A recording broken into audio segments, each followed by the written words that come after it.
থেকে সাইডের যত কুড়ি আছে আমরা কিন্তু ডিসবার্ডিং করে দেবো। এই দেখুন এই কুড়িগুলোকে আমরা এইভাবে কিন্তু কেটে দেবো, এই ভেঙে দিলাম, এই ভেঙে দিলাম, এইভাবে প্রত্যেকটা কুড়িকে আমরা কিন্তু এইভাবে কেটে দিতে পারি। এখানটা থাকবে ঢিলে আর এই জায়গাটা থাকবে টাইট, অর্থাৎ এই জায়গাটা টাইট থাকবে কাঠিতে, এই জায়গাটা ঢিলে, অর্থাৎ এই জন্য খেলতে পারে। একদম একদম এভাবে সেঁটে দেবেন না বা এঁটে দেবেন না, তাহলে সেই ক্ষেত্রে। Hello friends, glossy garden YouTube চ্যানেলে আপনাকে আরও একবার স্বাগত জানাই। বন্ধুরা, আজকের ভিডিওর টাইটেল আর থাম্বনেল দেখে বুঝে গেছেন আজকে আমরা কোন বিষয়ে আলোচনা করব। আজকে আমরা চন্দ্রমল্লিকার জায়েন্ট ভ্যারাইটি, অর্থাৎ বড় ধরনের বল প্রকৃতির যে ফুল হয় জায়েন্ট, আমরা সেই গাছ নিয়ে সম্পূর্ণ আলোচনা করব। তাই ভিডিওটি সম্পূর্ণ দেখার একান্ত অনুরোধ রইল। আমরা কম বেশি সকলেই ছাদ বাগানে পম চন্দ্রমল্লিকার পাশাপাশি আমরা এই ধরনের জায়েন্ট চন্দ্রমল্লিকা ফুল গাছগুলোও করে থাকি। জায়েন্ট চন্দ্রমল্লিকা ফুল গাছের ক্ষেত্রে অনেক একটু নিয়ম মানতে হয়। সেক্ষেত্রে আমরা সকলে জানি যে এই গাছে অনেকের কুঁড়ি আসে না, কিন্তু আমার গাছে দেখুন প্রচুর পরিমাণে কুঁড়ি এসেছে। আমি লাস্টে আলোচনা করবো এই কুঁড়িগুলোকে কটা কুঁড়ি রাখবো, কটা কুঁড়ি কাটবো। যাদের গাছে এখনও কুঁড়ি আসে না তাদেরকে আমি অনুরোধ করব গাছের দিকে ফলো করুন যে গাছের মাথা মোটা হয়ে যাচ্ছে কিনা।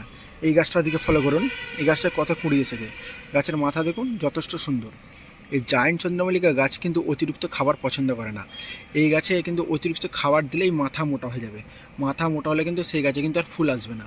এক্ষেত্রে আমি আমার এই গাছটা দেখাতে পারি, এই গাছটিতে এখনও কুঁড়ি আসেনি, গাছটার মাথা মোটা হয়ে গেছে দেখুন। আর গাছের গ্রোথটা দেখুন, যে ভেজিটেরিয়ান গ্রোথ সেটা বেশি হয়ে গেছে, অর্থাৎ এই গাছ বেশি খাবার টেনে নিয়েছে। সেটা আপনি সর্ষের খোল জল বলুন, ডিএপি বলুন, এনপিকে, যেই খাবারে গাছ করছেন সেটা কিন্তু প্রচুর পরিমাণে খেয়ে নিয়েছে। এর পাতার আকার দেখুন যথেষ্ট বড়, কি বড়, এবং মাথার কাছেও পাতাগুলো কিন্তু অনেকটা বড়।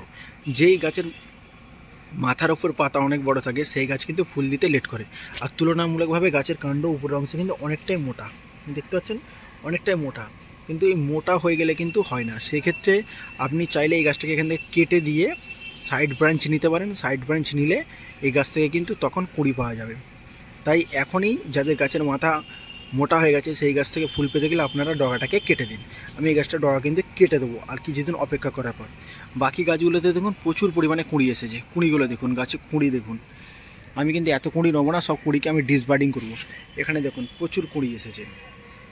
ওই একটি মাত্র খাবার আমি এই গাছে প্রয়োগ করেছি, সেটা হচ্ছে 10-26-26, আর কিছু না।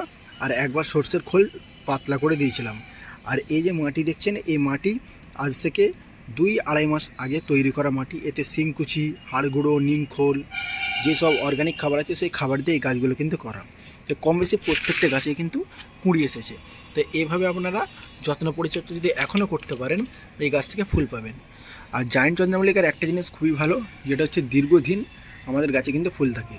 পমপমে প্রচুর পরিমাণে ফুল আসে। এই যে আমাদের এদিকে পমপম আছে দেখতে পাচ্ছেন, পমপমে প্রচুর পরিমাণে ফুল আসে। কিন্তু হলে কী হবে, পমপমে তার জৌলুস মাত্র 15 দিন থাকে।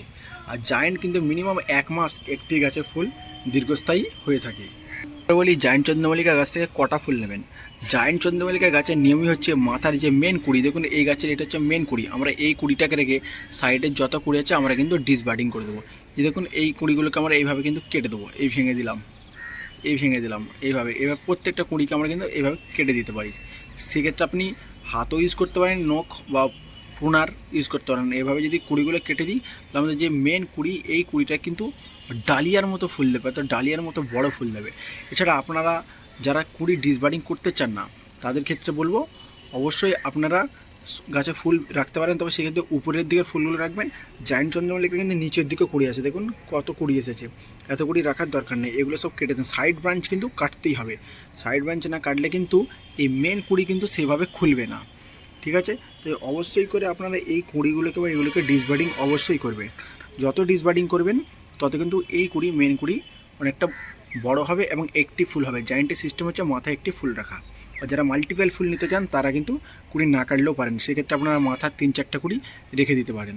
তবে এই নিচের অংশের কুড়িগুলোকে কেটে দেবেন, নাহলে এক্ষেত্রে গাছ কিন্তু খুব একটা ভালো বাড়বে না আর ফুলটাও দেখতে খুব একটা ভালো লাগবে না।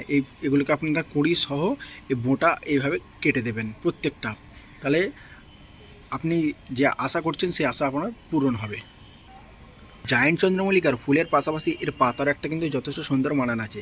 এর নিচ থেকে উপর পর্যন্ত পাতাগুলো কিন্তু সমান থাকবে এবং চকচকে থাকবে, তাহলে সেক্ষেত্রে ফুলের সাথে দেখতেও ভালো লাগবে।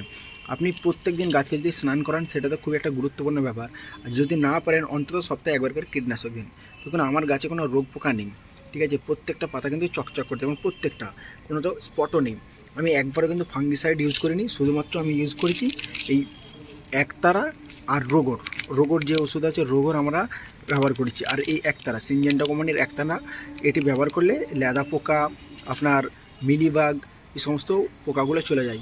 আর চন্দ্রমল্লিকায় যে পোকাটা লাগে সেটা হচ্ছে অ্যাফিডস বা জাব পোকা, সেক্ষেত্রে আপনারা রোগর ব্যবহার করতে পারেন, তাহলে গাছের পাতা কিন্তু আরও সুন্দর থাকবে।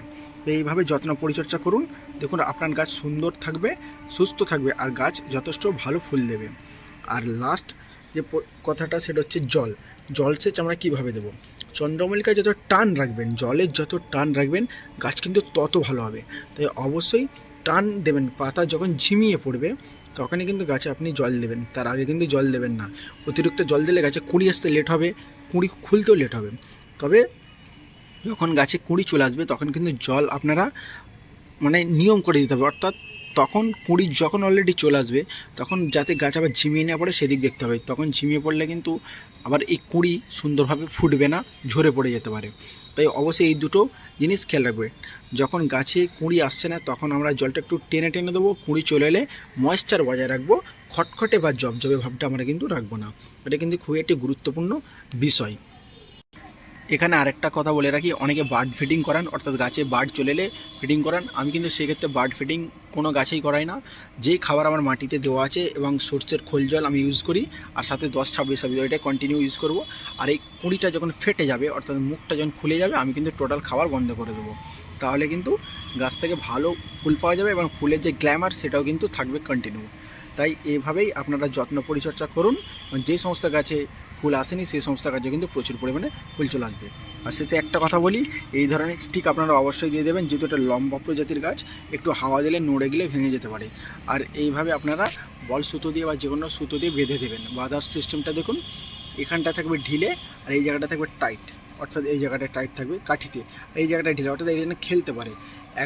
একদম এভাবে সেঁটে দেবেন না বা এঁটে দেবেন না, তাহলে সেই ক্ষেত্রে কিন্তু এটা কেটে যেতে পারে। এই ঢিলে করে বাঁধবেন, এই জায়গাটা টাইট করে এখানটা ঢিলে করবে, স্টিক দিয়ে দেবেন যাতে গাছটা সরে থাকবে, মাথায় একটি ফুল ফুটবে। আমি পরবর্তী আপডেট আপনাদের সামনে অবশ্যই আনবো। তো বন্ধুরা, এই ছিল আজকের ভিডিও। ভালো লাগলে অবশ্যই লাইক কমেন্ট শেয়ার করবেন আর বেশি বেশি করে গাছপ্রেমী বন্ধুদের মধ্যে ভিডিওটা পৌঁছে দেবেন। ধন্যবাদ।